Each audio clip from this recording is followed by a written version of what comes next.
Welcome to Whores Talk Horror. We're not really whores. We just like wordplay. Hello, welcome to Whores Talk Horror. I'm Sharon. I'm Melinda. And today we are going to be talking about a bunch of documentaries that we've watched, mostly true crime. There may be one or two here that is not exactly true crime related. But yeah, we're just going to go through them. A bunch of things that we've been wanting to watch. Some are new, some are old. You may have heard other people talk about these in Most likely great detail before, but we've never talked about these together. So we decided to do an episode where we're going to talk about some of these documentaries that we've been watching. We did try to watch ones that have not been discussed as much on other channels or venues, I should say. Platforms. Thank you. Podcasts. Yeah. I know digital media. I'm great. But there were a few that I know that Sharon, she just said this kind of, but Sharon and I have both seen, and I'm dying. Like, we're both like, yes, we've watched this, but like we haven't like gotten together and hashed it out ourselves. So this is actually, I think, going to be really fun because there's a few that I'm just like, oh, I can't wait to dive in. Yeah. So you guys are I think we're going to get some good, at least between us, we're going to get some good dialogue going. And I hope you guys enjoy it. Okay, so we're going to cover a bunch of these documentaries. We're going to try not to give away any spoilers. We'll let you know if we give away any spoilers. We'll just be kind of talking about the main points of everything that happens. So yeah, don't worry. We won't ruin anything for you. Or if we do, we'll at least give you a heads up so you can fast forward. Yeah. And if we do, we're sorry. Yeah. All right, so the first documentary that I watched was called The Family I Had, and it is about a mother of two. Her name is Charity. This happened back in 2007. She was working at a local bar. She left her 13-year-old son, Paris, and her 4-year-old daughter, Ella, alone with a babysitter. And Paris convinced the babysitter to leave soon after he murdered his younger sister by stabbing her 17 times. He called the police and actually confessed to what he did. And so the film or the documentary basically follows the three main characters who are Charity, the mom, her mom, the grandmother of these two kids, Paris and Ella, who Charity is basically estranged from her mother, and then Paris, who's the one who murdered his sister. And we find out a lot about the grandmother's past, which is actually pretty shocking. And without giving too much away, let's just say that the apple does not fall far from the tree in this family. There's a lot of interviews with Paris, who's interviewed from his maximum security prison that he's currently residing in. They talked to him a lot about the murders. And then Charity, who's now this single mother who is mourning the loss of not only her daughter, but she's coping with the fact that her son might be a psychopath. Oh my God. And it's a very good example of nature versus nurture. And if you have not listened to our nature versus nurture episode, go back and listen to it. And then maybe watch this documentary if you haven't watched it yet. It's kind of interesting because the documentary starts out showing Paris as this really extremely intelligent, loving big brother, completely doting on his little sister. And it's really hard to comprehend how all of a sudden he could just do something like that, just stab his sister 17 times out of nowhere. But then there's all these different twists in the story, and then the truths start coming out. It's very similar to watching an episode of Evil Lives Here. I love that show. But it goes into a lot more detail, and that's all I'm really going to say about it. I enjoyed it a lot. There was a lot of twists and things that I did not really expect. Yeah, so check it out. I've not heard anything about this, and I randomly saw it on Amazon and was going to watch it for this, but then you had already watched it, so I didn't. But how did we not hear about this a little bit more? This is crazy. You mean back at the time that it happened? You know what? I'm sure things like this happen. I know, but all the time. Wow, that's insane. I'm totally going to watch it. We should also say that we've been so busy like catching up on Christmas horror movies, and also we are trying to watch all the 2019 horror movies that we watched all these documentaries like a month or two ago. All right, Minnie, what do you got?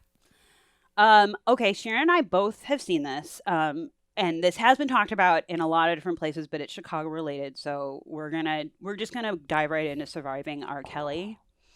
Yeah, Sharon. Yeah, let's just do it. Let's just get it over with. And yeah, this has been covered, I'm sure, by many different podcasts, and it's been all over the news. But I just watched it. I binged it like 2 months ago, and Yeah. I was fucking shocked. I had no idea the depth of cruelty and abuse that Dude. R. Kelly perpetrated towards all these poor women. So yeah, oh my God. Let's put a pin in that. We're gonna really quick, I'm gonna give you guys the Wikipedia like quick summary.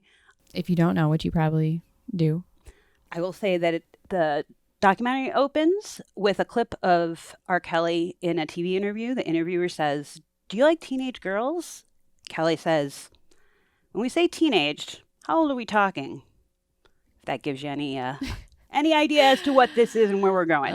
From Wikipedia, the basics: Robert Sylvester Kelly, born January 8th, 1967, is an American singer, songwriter, record producer.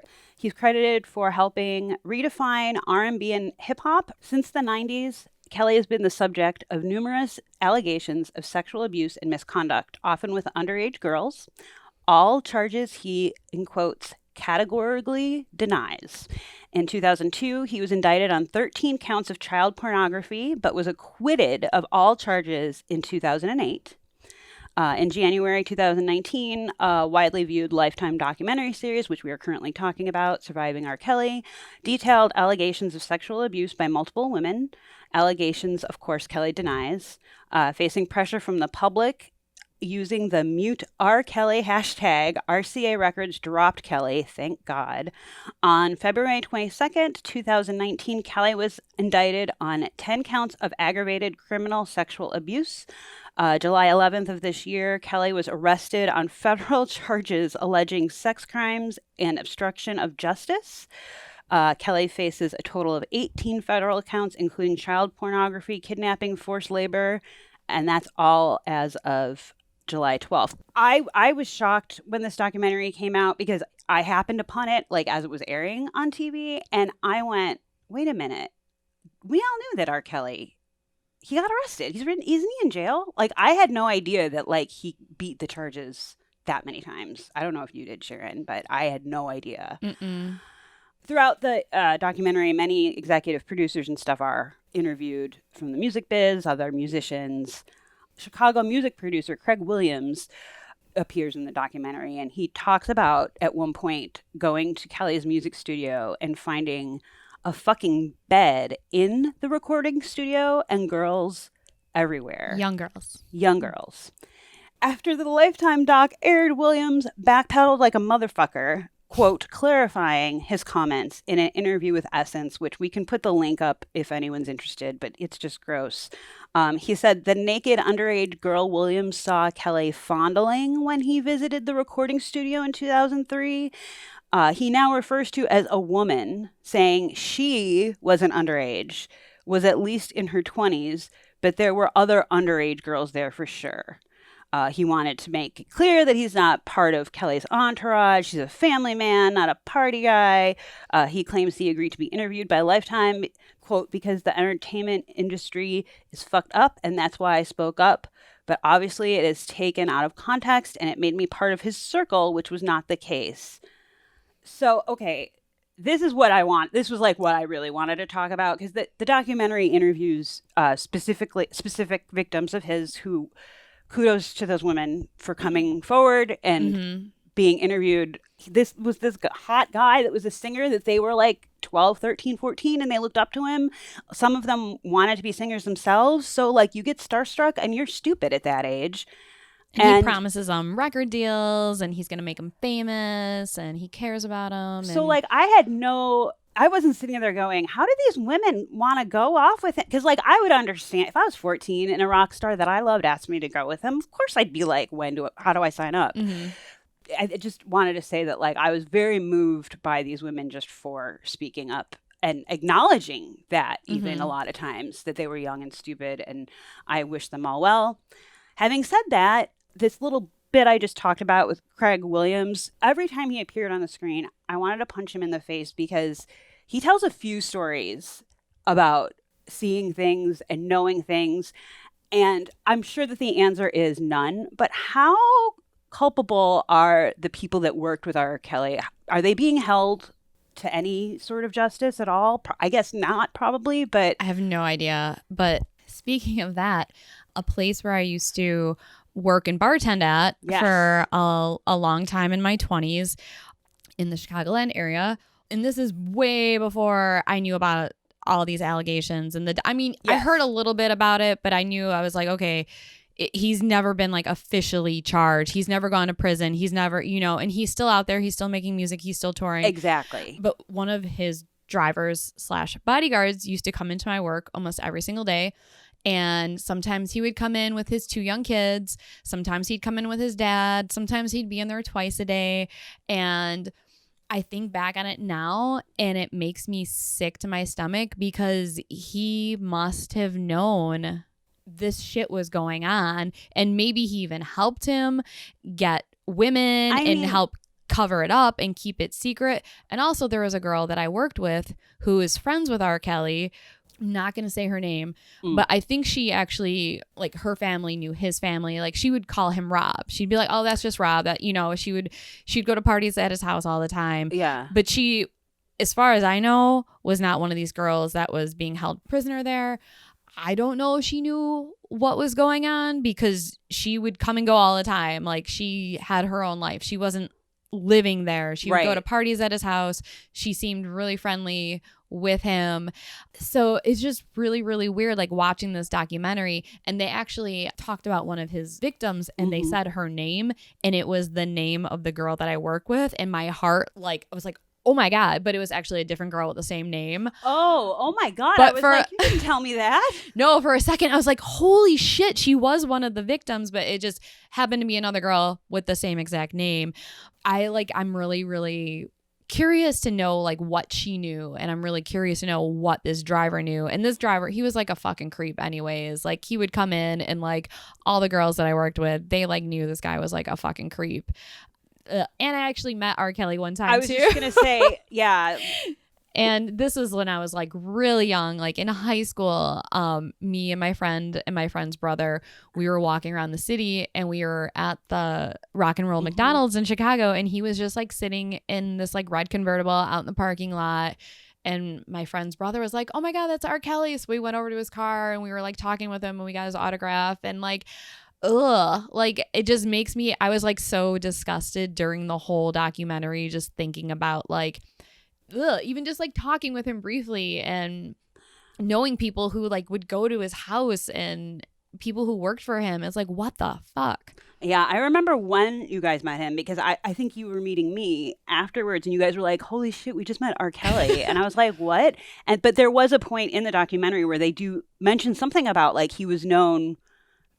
He'd be, like, driving around Chicago. But they did say, of course, that he would hang out in his car in places outside or close to, like, high schools, which gross. Yeah. But I think they did mention that he would, like, sometimes be seen hanging out at places like McDonald's or whatever. And I instantly was like, oh my God. And he had young girls with him, and I assumed that they were, like, his family members or something, like maybe little sisters or something. I don't know, because I think one of them was, like, really little, like, almost like toddler. And I think then he has kids, right? Yeah. I don't know if it was his kid, though. I think this was before he had kids. This was a long time ago. This was probably back in, like, 93, 94. We didn't, at that point when you met him, none of this was really I don't know yet, I don't think. Honestly, I was listening to fucking Pearl Jam and R.E.M., so I wasn't, like, really in that world.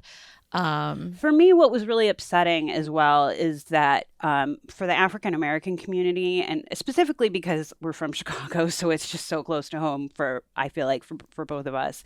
But, like, he does have a lovely voice, and in that respect is really talented. And, like, he got famous and made a lot of money in music because of that. And he would like support his local schools where he grew up in his communities. And they even interview his music teacher from like elementary school or high school or something, who's awesome and like 90 some years old. But it was like, I told him, you've had pain in your life. Don't bring pain on others' lives or something like that. I didn't write down the quote, but I just feel like that he let them down because he was like such a proud, not spokesperson, but like the community in Chicago looked up to him, and he would have been a great role model. Mm-hmm. And of course he's the one who wrote I Believe I Could Fly, which is such an inspirational song. I mean, people would sing it in churches, and it's just like way to piss on everybody's hopes. No pun intended, I swear to fucking God. But it just infuriates me. And the fact that I straight up was like, wait, no, he's in jail. Why have we not heard about this? Has still been going on this whole time. Like, let's be honest. If it were white girls, it would have probably made more news. Well, that's the whole point of it. That's the whole point of the documentary. I was just so angry because I'm like, I was like, I remember he got called out publicly for the P-tape thing and was like, clearly he went to jail because that was a minor, like, and that was proven or whatever. Well, that it was a minor, not he they still couldn't, denies and everything. then she denied being in the video. Which, how horrifying. Obviously, in her community, like locally, it would have been known because they talked to like her family, and her aunt actually was musically collaborating with R. Kelly. She's a singer. And so that's actually how she met R. Kelly, because her aunt thought it would be cool to take her to the studio one day. So I do recommend people watch this. It's a rough one, but I think it's required viewing because this is gross that we're even having this conversation. And I was utterly disappointed in like humanity by the end of it, that like, but the main point, which you kind of touched on, is that if it was white women, something would have been done. The totally. fact that it was women of color, no one fucking did anything for the longest time. No one seemed to want to believe them. There was no justice for them, which just goes to show in this day and age, still there is so much systemic racism, institutionalized racism, and we need to treat people of color with way more respect, dignity, and like human beings. Yeah. It was not. The other thing too is that it wasn't like it was on the DL. Like it was so obvious, and so like you were talking about the guy that would come into the bar where you worked. Like everybody who was associated with him knew. Like he was not hiding it. That was the other thing that shocked me, how blatant he was about it. But he could be, because you know what? He made a lot of money, and those record producers wanted some of that money too. So why would they say anything? And then the fact that it wasn't white girls, but you know, it's just disgusting. So everybody, especially white people, should watch it and sit through listening to these women talk about what they had to endure, because fuck the system. Agreed. Anyway, let's move on. Let's move on to The Witness. So The Witness is a documentary about the murder of Kitty Genovese, which happened in 1964 in Queens, New York. It is one of the most famous murder cases to come out of New York City and into the national spotlight. And the thing that has made this case so popular and well known around the world wasn't the crime itself, but the press coverage that alleged that there was over 38 witnesses to the murder who did not come to Kitty's defense or call the cops. Oh my God. There were reports that one witness actually watched. So she was basically attacked at least twice. I read in other when I was researching this a little more after the documentary, it did say she was attacked 3 times, but I think in the documentary they only mentioned 2 attacks. But the first time she was attacked and stabbed, there was reports that a witness saw that entire first attack and then just went back to his apartment and went to sleep. Oh my God. So the documentary follows the youngest brother of Kitty.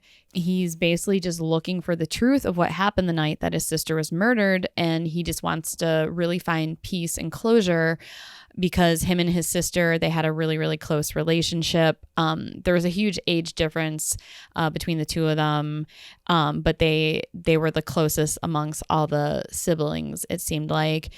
The documentary basically deals with how the media distorts facts to sell stories, which is still, it's very relevant to what goes on today. You don't say. Some things just never change, Mindy. Right? Basically, the false news reports that the papers were printing around this time ruined the lives of the victim's family even more than just dealing with the death of their loved one alone. And the case also has led to what is known as the bystander effect, which occurs when the presence of others discourages an individual from intervening in an emergency situation. Basically, the theory is that the greater the number of bystanders, the less likely it is for any one of them to provide help to a person in distress. And people are more likely to take action in a crisis when there are few or no other witnesses present. So I just thought it was a really interesting documentary. It moves a little slow in parts, but basically, well, I don't want to give the ending away, but it's a pretty famous, well-known story. So a lot of people probably have seen this documentary and already they already know what happens. But anyways, I liked it and would totally recommend checking it out. I think I should have probably prefaced that, like, for the documentaries that Sharon watched that I specifically did not really read a lot of her notes because I wanted to just hear her tell these. And so I actually hadn't heard of this story. I'm totally going to watch this, but I didn't know if I was ready because I was like, this is going to be intense. And so maybe when on Christmas break. Cool. Thank you for sharing. Because R. Kelly was kind of harsh, I'm going to go a little out of order in my list, and we're going to go into some conspiracy theory shit a little bit here. On Netflix, there's a documentary called Patient 17, which shout out to the podcast Stuff They Don't Want You to Know. If you guys listen to this, shout out to you. But that's how I heard about this documentary. A surgeon claims to have removed more than one highly advanced piece of nanotechnology from patients who have supposedly no knowledge of how it got there. The documentary follows one patient through the process and, well, you should watch it and find out what happens. They actually do show the devices that are in question, and they're so freaking small. They are encased in those magnifying glass box things because you literally can't even see it. What's interesting to me about this documentary... See it with the naked eye. Naked eye, sorry, thank you for clarifying. What's interesting to me about this documentary is that I was about to say something, but then I went, that's a giant spoiler, and I'm not going to say it. But these aren't people going, Kubrick made The Shining to hide the fact that he actually filmed the moon landing or something, like some crazy ass conspiracy shit. Like, they actually tested, like, scientists have tested these little pieces of technology that were dug out of these patients' bodies, and it's made from like minerals and things that are not common to our Earth or exist on our Earth. So it's not like people like crazy outlandish alien shit. Like, there's actually something weird involved that's tangible that's been found. What years? Set this aside, I think, from other documentaries like this. And I don't remember the year. It's on Netflix. It's fairly recent. No, but I mean, like, when the surgeon was removing these, is this like recent? Is this in the 60s? No. Oh, I'm sorry. No, it was recent. It's like 2000s. Oh, okay. Yeah. Check that out if you like the alien conspiracy stuff, because this is something that actually does have some sort of point of discussion as opposed to just, this is my theory because I've been receiving radio waves from aliens since I was 5. Interesting. Is there like a common thread between these people? Or sort is that of, but I don't really spoiler? want to say too much. Okay. Yeah. Well, I'll just watch it and find out because I have not heard of this documentary. Where is it on? I saw it on Netflix. Okay, cool. Yeah. All right. So what you got for us, Sharon? I think I'm going to talk about the Impostor next, which is something that like I always see and was just like, I don't really feel like watching it. And then I finally watched it and yeah. I got it. I just wanted to say that one day I was at work and I got this very ecstatic text from Sharon that was like, oh my God, if you haven't seen The Impostor, you really, really need to watch it. Holy shit. And I haven't had a chance to yet, but I'm ready to be blown away. I don't know if this is going to blow you away. I don't remember even texting you that because I honestly, it didn't really blow me away that much. I think you're making that up. I think that was a dream. You did indicate that you. I mean, it was an interesting documentary and it's kind of like, what the fuck? But without ruining anything about the documentary, basically you can read the synopsis on IMDb or whatever.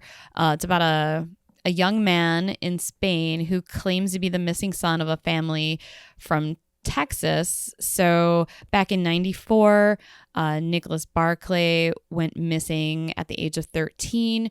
3.5 years later, the Barclay family gets a call out of nowhere saying Nicholas has been found and he's in southern Spain. Oh, okay.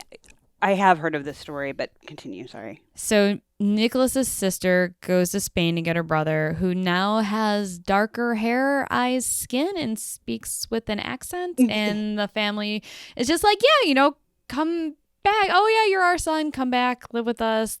Don't really ask him any questions.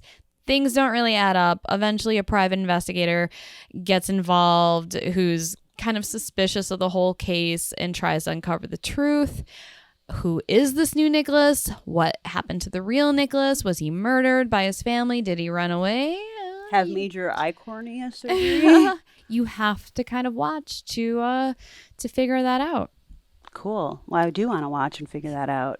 Yeah, it's I think the story behind the guy from Spain who claims to be this Nicholas, I would prefer to actually see a whole documentary about his entire life or a movie even made about his entire life, because his life is way more fascinating than just this one story. That's all I'm gonna say about that. And the other thing is, I thought it was really funny. I don't know if this was intentional. I think it was probably a little intentional. They made the family from Texas seem really dumb. Which I guess maybe the documentary makers might have done that on purpose to seem really like, well, just there are biased documentaries out there, clearly. Yeah, I mean, this family, I mean, they're kind of from like this really small town in Texas. I think they kind of they didn't really live like in a trailer park, but they they weren't the most well-educated family, culturally experienced family. And when the sister went over to Spain, there was like certain things that they like left in the documentary for a reason, I think. Like when she got the call, like, my brother's in Spain, and I swear her exact words were, Spain, that's on the other side of the country. And I was like, do you know where Spain is? And then when she flew to Spain and she was talking about her experience over there, she was like, yeah, it was crazy. Like, they had Coca-Cola here. And like, I was like, oh my God. Like, do you they just not seem very cultured, which maybe they left some of that in to make it seem like they were not smart enough to realize that this was not their missing son, brother, whatever, family member. I don't know. But I was like, all right. That's kind of mean. Yeah, I thought it was a little mean that they wouldn't edit that out because it was a little embarrassing. Okay, well, now I kind of really want to watch it. I have a lot of watching to do, and I'm so intimidated by my list now of stuff and we to have watch. So little time to watch all the things we need to watch. All right, Mindy, what do you have next? Okay, so we're going to change it up a little bit and lighten the mood a tad. I want to talk about the Netflix documentary American Vandal. Sharon and I have both seen this. We'll say this. I watched this because I was having a really bad day, and a friend of mine was like, I know that you love true crime. Just watch the opening scene, and basically forced me. And I sat through the opening scene, and then at the very end of the opening scene, my jaw hit the floor. I lost my shit. And the very first thought I had was, oh my God, Sharon has to watch this right now. I think I might have even texted you that. And don't lie, your friend wasn't like, you might like this because you like true crime. No. Your friend was like, I know how much you love dicks. You love fucking cock so much. Spoilers, Sharon. You need to watch this documentary mockumentary, actually, Yeah. So about dicks. so my point is I didn't know that that's what this was. And that's what it is. But it's so not. And the reason I want to talk about this because it's fucking brilliant. Sharon said that she thinks it's maybe the most creative thing that Netflix has done, and I would agree. So the basics, the premise of this thing, let's start with that. But we're going to try really hard not to give too much away so that those of you who haven't seen it can watch it. So American Vandal is a school project produced and directed by Peter Maldonado and his best friend Sam Eklund, both of whom basically run their high school AV room and club and the school news show. Shot using recognizable true crime documentary tropes, including the whole thumbtack string and all, Peter and Sam investigate a recent vandalism on campus and the school board's decision to expel senior Dylan Maxwell as a punishment for the crime, even though he denies involvement. A known class clown and goof off, has Dylan finally gone too far? Or is Dylan the victim of a brilliant and hilarious setup meant to divert attention? Peter and Sam investigate to find out who drew the dicks. Seriously, everything about this documentary is, I know it sounds ridiculous what I just said, but this is so well done. It's almost unreal. The characters are ones that you will recognize from your own high school experiences. The writing is amazing. The true crime format is something that they nail it. The opening credits, it's like slow-mo dramatic music. The series lead is like looking off into the distance with a soft focus. I mean, the humor is crass and awesome. The vandalism we're speaking about, because it comes out right away, is a series of spray-painted dicks, which appeared on all of the school's faculty's cars, discovered at the end of a Teacher Institute day. There are scenes I still, after watching it like 3 times, need to pause for laughs and get tissues. It's brilliant in every way. The show also has lots of heart, and it's not afraid to be vulnerable. Especially in season 2. I honestly can't rewatch this enough. And since I've rewatched this 1,000 times, pro tip, pay attention to the end credits for each episode. The show's seriously got every detail covered. Yeah, if you haven't watched this, definitely watch it. Especially if you want to watch something true crime-ish, but take a break from murder. It's so good. But it's also like incredibly relevant to the high school experience today in society. And I'm not going to say more than that, but because season 2 impressed, they like took it to another level. I'm still speechless. It's awesome. If you like dicks and poop, it's amazing. Watch this mockumentary. That's all. And who doesn't? That's all we're going to say. All right, back to some more depressing shit. I'm going to talk about The Devil Next Door, Yes. which is a newer documentary on Netflix. So it's about a grandfather from Cleveland whose name is John Demaniuk. He is brought to trial in Israel, accused of being the infamous German death camp guard known as Ivan the Terrible. This man may or may not have been responsible for some of the most atrocious, inhumane, and despicable crimes ever committed against man. The Holocaust is quite possibly the most horrible thing that has ever happened in history. And if you disagree with that statement, you can kindly go fuck yourself. Thank you. Yes. So now just imagine that someone told you that your grandfather, who's like this big old teddy bear, like kind and loving man that helped raise you, and they said, you know what? He's actually responsible for some of the most atrocious, inhumane, and despicable crimes ever committed against man. You would say to those people, you can kindly go fuck yourself. Right. So basically that's what happens in this documentary. Out of nowhere, this grandfather in Cleveland is accused of being this horrible German death camp guard, and he's brought to trial. So just a little background about Ivan the Terrible, and they go into this in way more depth in the documentary itself. He was stationed at the Treblinka death camp, built and operated by Nazi Germany in occupied Poland during World War II. 850,000 Jews died there. And his kids said he could not be Ivan the Terrible. Like, there's no way he could be Ivan the Terrible. That man was a sociopath. But how many people have, thought that about their parents and have no idea? BTK, Green River Killer, Richard Kuklinski, all their kids had no idea what monsters that their fathers actually were. That's how sociopaths survive. Right? They hide in plain sight. So on top of the main story, which I just told you about, there is an Israeli lawyer who represented John Demjanjuk, which kind of creates another layer of complexity because obviously the Israelis hated this lawyer for representing this guy who they all basically just believed without a doubt to be Ivan the Terrible. So he's another hated protagonist in this story. I thought the documentary was very unbiased, in my opinion. Okay. It's basically a nightmare for everyone involved. It's for the Holocaust survivors reliving their horrors, which they show actual court footage of these people retelling their stories.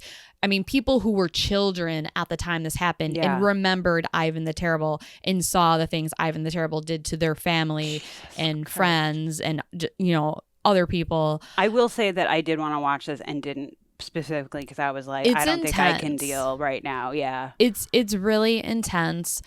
And it's a nightmare for the family of the accused too, because they always knew their loved one as one way. This was like their father, their husband, their grandfather, and now all of a sudden he's being accused of all these horrible crimes and might be executed in Israel.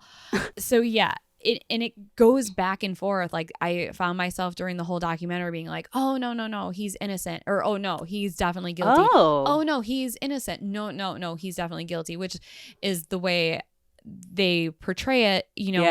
I do think it's very unbiased.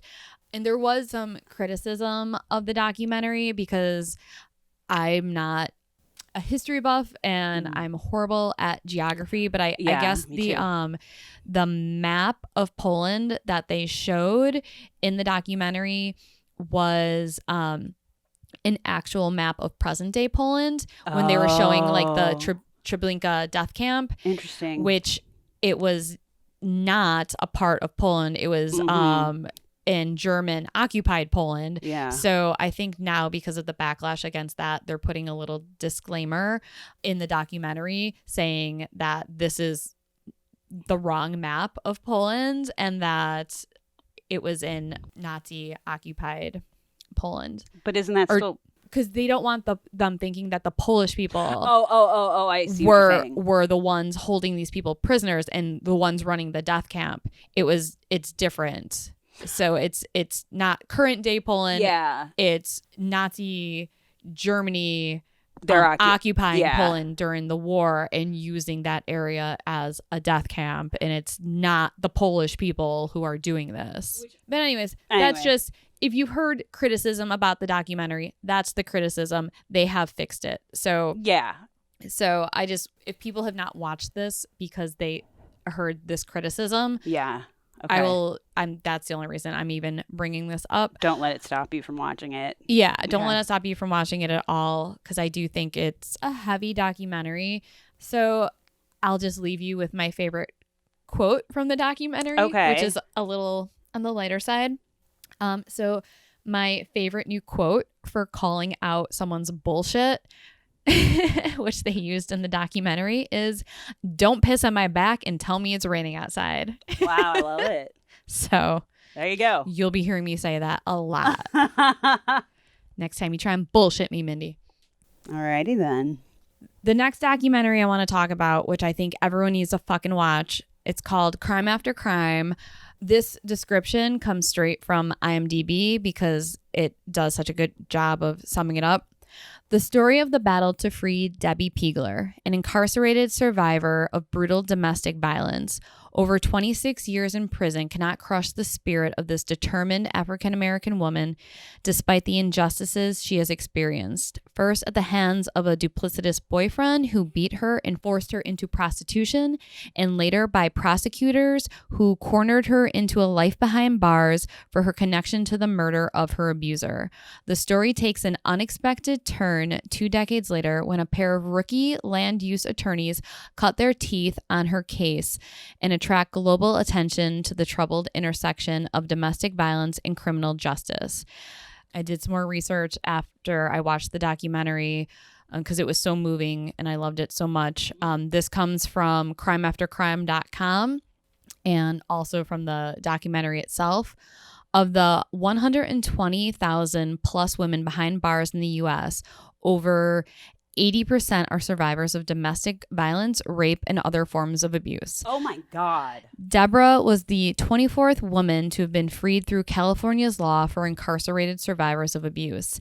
In 2002, thanks in large part to the efforts of Convicted Women Against Abuse, California becomes the first state in the U.S. with a law allowing victims of domestic violence who are serving time in prison for murdering their abusers to ask that their cases be reopened. The new hearings allow these victims of abuse to present evidence of the violence and control they were subjected to. If the court concludes that this evidence would have made a difference in the outcomes of their cases, the inmate may be released from prison. California remains the only state with such a law, but hopefully it'll set a precedent for other states to adopt this law in the future. After learning of Debbie Piegler's case from the California Habeas Project, Nadia Costa agrees to take the case pro bono. Nadia soon recruits Joshua Saffron. I apologize if I'm pronouncing that incorrectly. Sorry, Josh. Another lawyer, Joshua, to join her in an effort to use California's new law to secure Debbie's freedom. The rest of the documentary covers these lawyers fighting to free Debbie over the next 7 years. The media gets involved, websites go up, petitions are started, celebrities use their voices to get her story heard. Protesters hold rallies outside the DA's office, and during this whole time, you are absolutely moved to tears at Debbie's positivity and strength throughout this whole horrible ordeal. She's such an inspiration. This documentary, it's sad. It's horrible what she went through, and it's the worst part is that it took 7 fucking years to get her to be free. But the entire time she stays so positive. She's helping rehabilitate other inmates in prison. She's involved in a choir there. She's giving inmates like meaning and purpose and teaching people how to read and educating them. And she's such an inspiration. She helped so many people in prison. She was the ideal inmate, and still her parole, like every time she was up for parole, despite all these new facts that came out in this new law, her parole kept getting denied. It was so fucking ridiculous, which let's bring it up once again. Right. Yeah. To the R. Kelly thing. If this was a white woman, would the circumstances have been different? Yeah, that was going to be my question. Did they cite reasons why they wouldn't let her go? I mean, just watch the documentary to see it all. It'll make you furious. Oh, great. but just seeing her and how positive she is, you reflect on your own life and you're like, things are never as bad as they could be. Yeah. And if someone like her can stay so positive, dealing with all the fucking bullshit she had to deal with, you can get through your day. Yeah. This is why I was crying at the end. It was like more tears of like happiness. I mean, it was frustration, but it was also happiness and inspiration. And when she was released from prison, she started the Deborah Piegler campaign to end domestic violence and wrongful incarceration. And she advocated for other victims of wrongful incarceration and abuse. And wow, that's great. It's such a beautiful, well done documentary. Highly, highly recommend everyone watch it. Awesome. All right, Mindy, and you have one more documentary that you're going to talk about? I do. This one is a Netflix documentary from 2016. It's called Hostage to the Devil.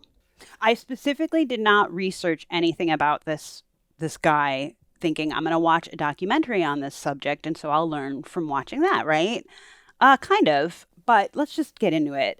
This is a story about Father Martin, who was an Irish priest and part of the cool crowd at the Vatican. And I should probably also preface this by saying I am not ripping on Catholics or the Vatican or Jesuits. Like, this is not me, like, making fun of anybody. No disrespect. The documentary does that for you? Yes. Thank you, Sharon. I am ripping on the documentary, essentially. And this is the tone. So basically, Father Martin was part of the cool crowd in the Vatican. He was heavily connected and an exorcist for realsies, guys. What? Yeah. Martin started as an intelligent, charismatic scholar who, bored with the Jesuit life, requested a rescript in Latin. I'm putting that in air quotes. And what that is basically a Catholic get out of jail card saying a priest is relieved of his vows of obedience and poverty, meaning that he can get the hell off the Pope's couch and get a damn job, aka leave the Jesuit life. Martin came to America in 1964 and moved to New York, wasted no time quickly becoming an author and a talking head on TV and radio in the 60s and 70s. And boy, is his resume something. He helped actually translate the Dead Sea Scrolls, which is actually kind of amazing. He worked on Vatican II, the Second Vatican Council, which, if you don't know what that is, you can Google it. They say that many in the Vatican feared that he was going to blow up Catholicism with the mountains of dirt he apparently had on everyone and everything important, including the third prophecy of Fatima. He was like all fire and brimstone and loved to talk. We saw a few clips where Martin appeared with Lorraine Warren, actually, to preach about the dangers of the devil, because he's real, y'all. He'll send demons to possess your children. You thought The Exorcist was scary?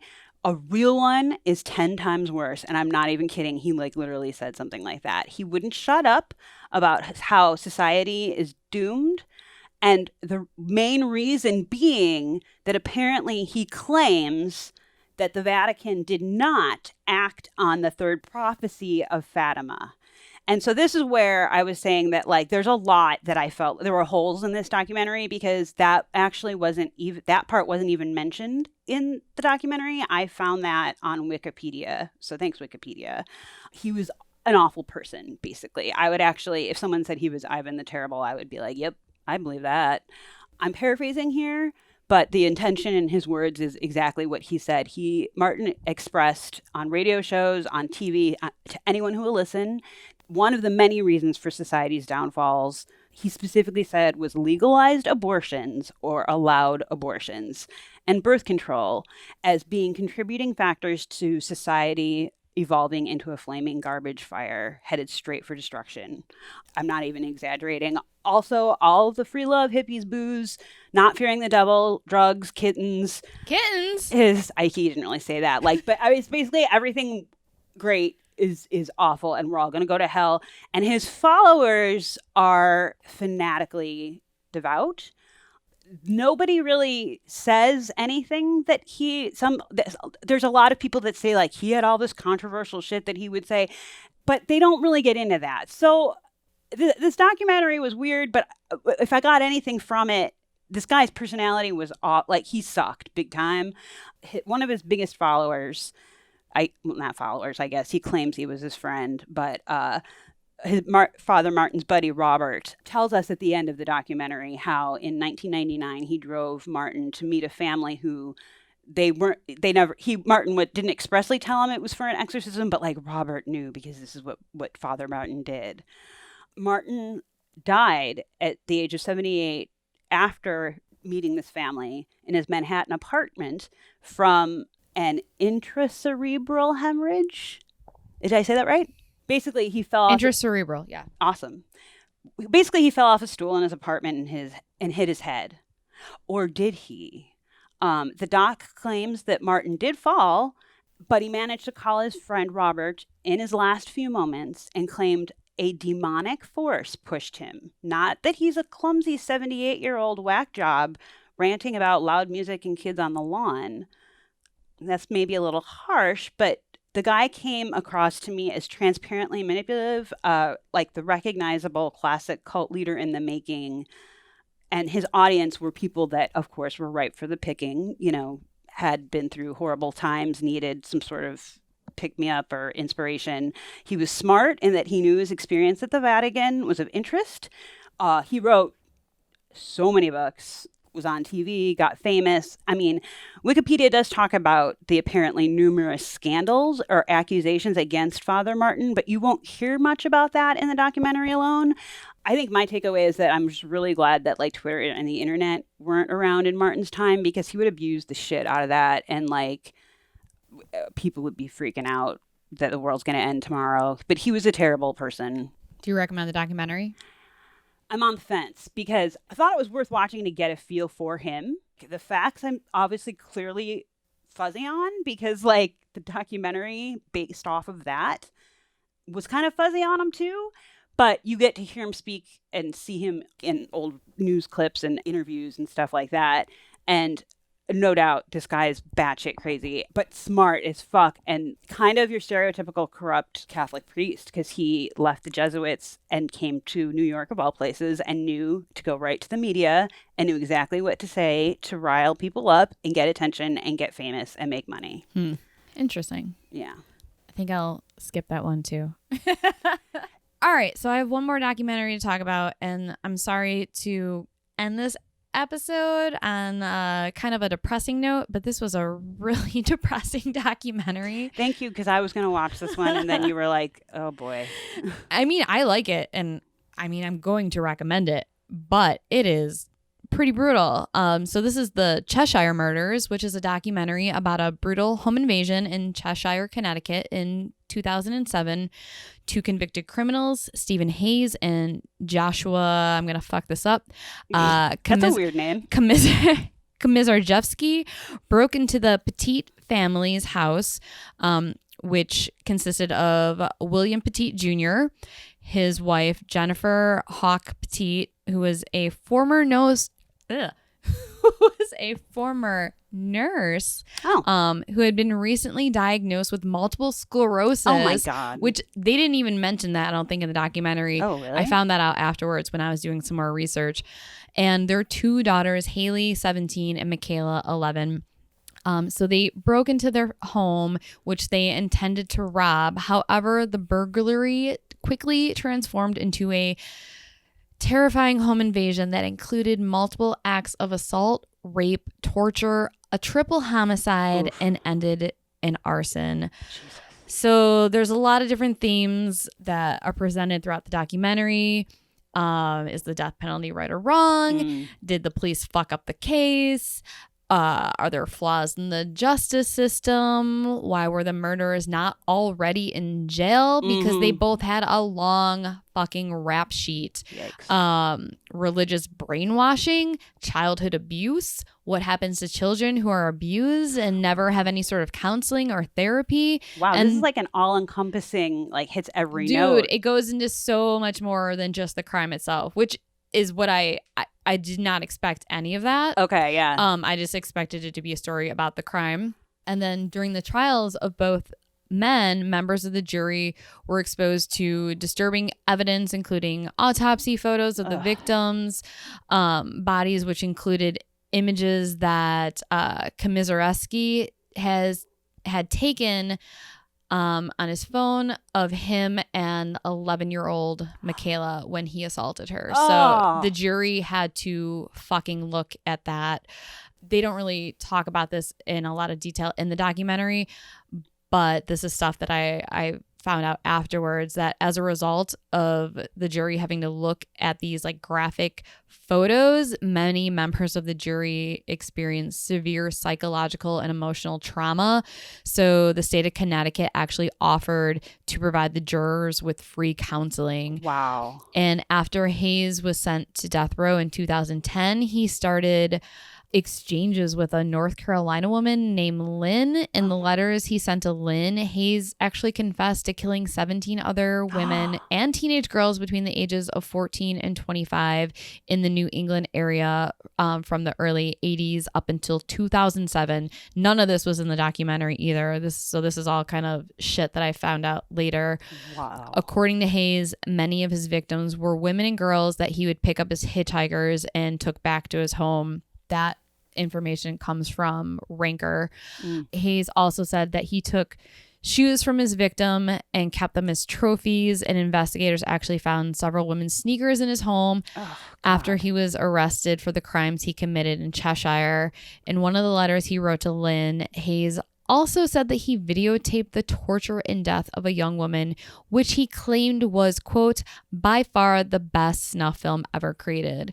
Quick side note, Spencer and I were driving down to Indianapolis earlier this year to go visit my dad, and we were at a rest stop, and there was two men driving a pickup truck, and they just looked shady as fuck.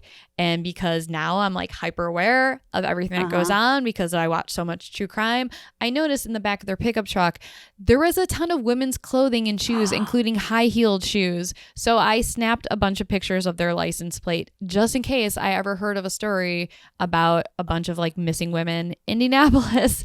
I could like give that photo to the cops and be like, here's this license plate, check out these fuckers.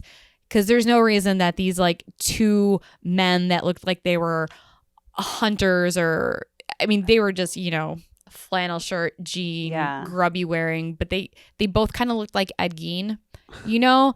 There's no reason for them to have a flatbed truck full of women's clothing and high-heeled shoes.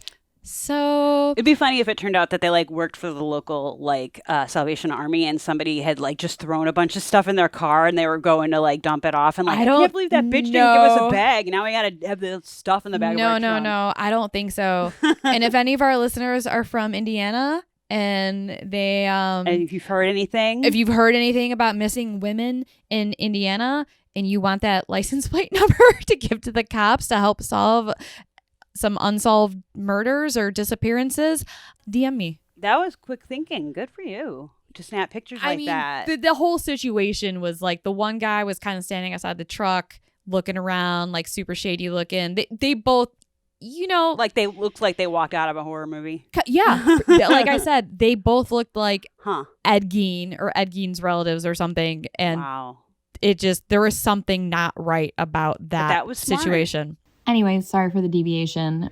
When they mentioned the shoes that they found in his apartment, it made me think of that story.